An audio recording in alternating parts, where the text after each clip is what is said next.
छत्रपती संभाजीनगरातील औरंगजेबच्या कबरीच्या सुरक्षेत वाढ। सुरक्षेच्या कारणास्तव एक एसआरपीएफची तुकडी आणि 2 पोलीस अधिकारी तैनात, तर मिलिंद एकबोटेंना 5 एप्रिलपर्यंत जिल्हा बंदी।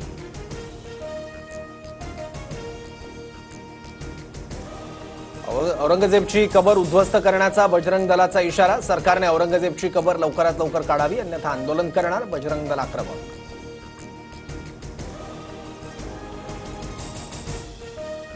औरंगजेबची कबर सजवण्याची आवश्यकता काय? लोकांनी नाकारलेली अफजलखानाची आणि औरंगजेबची कबर नष्ट करणार, भाजप आमदार अतुल भातखळकरांचं वक्तव्य। औरंगजेबची कबर ही 27 वर्ष महाराष्ट्रात राहूनही राज्य न करता आल्याचं प्रतीक, त्यामुळे औरंगजेबच्या कबरीला हात न लावणं योग्य ठरेल, रोहित पवारांचं वक्तव्य।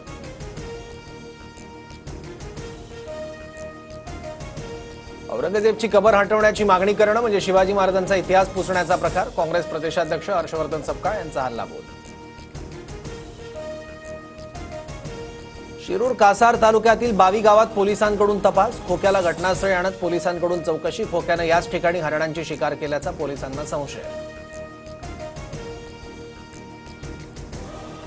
धनंजय मुंडेंचं मंत्रिपद गेलं, आता 6 महिन्यात आमदारकीही जाणार, करुणा शर्मांचा मोठा दावा। मुंडेंविरोधातील करुणा मुंडेंच्या तक्रारी संदर्भात 4 एप्रिलला सुनावणी। आशिष विशाळ माझा कार्यकर्ता, पण जिल्हाधिकाऱ्यांना ते पत्र मी दिलेलं नाही, कुणाकडून तरी खोडसाळपणा, सुरेश धस यांच्याकडून स्पष्ट।